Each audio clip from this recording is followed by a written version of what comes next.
మనకు పీఎం కిసాన్కి సంబంధించి మరొక బ్రేకింగ్ న్యూస్ అయితే రావడం జరిగింది రైతులకు సంబంధించి. సో పూర్తి వివరాలు అయితే చూద్దాం. రైతులకు పెట్టుబడి సాయం అందించే ఉద్దేశంతో కేంద్ర ప్రభుత్వం తీసుకొచ్చిన పీఎం కిసాన్ పథకం 17వ విడత నిధులు విడుదలకు తేదీ ఖరారైంది.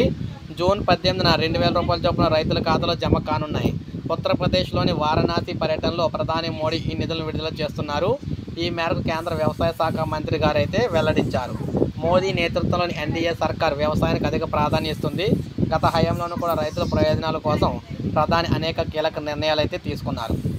మూడోసారి ప్రధానిగా బాధ్యతలు సేకరించిన తర్వాత తొలి సంతకం పీఎం కిసాన్ నిధులకు సంబంధించి దస్త్రంపైనే పెట్టారు. అయితే ఇప్పటి వరకు చూసుకున్నట్లయితే ఆ రోజు నుంచి ఇప్పటి వరకు చూసుకుంటే 3.04 లక్షల కోట్లను అర్హులైన రైతులకు పెట్టుబడి సాయంగా అందించినట్లయితే పేర్కొన్నారు.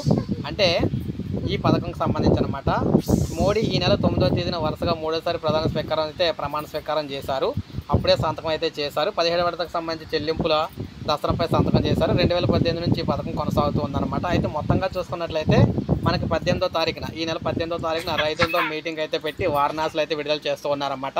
ఆల్రెడీ మనం చెప్పాం. సో రైతులతో మీటింగ్ అయితే ఉంది 18వ తారీఖునని, అప్పుడే విడుదల చేస్తారని చెప్పడం అయితే జరిగింది. సో ఇది మనకి లేటెస్ట్ అప్డేట్. ఒక లైక్ చేయండి, సబ్స్క్రైబ్ చేసుకోవద్దు, మన ఛానల్ సబ్స్క్రైబ్ చేసుకొని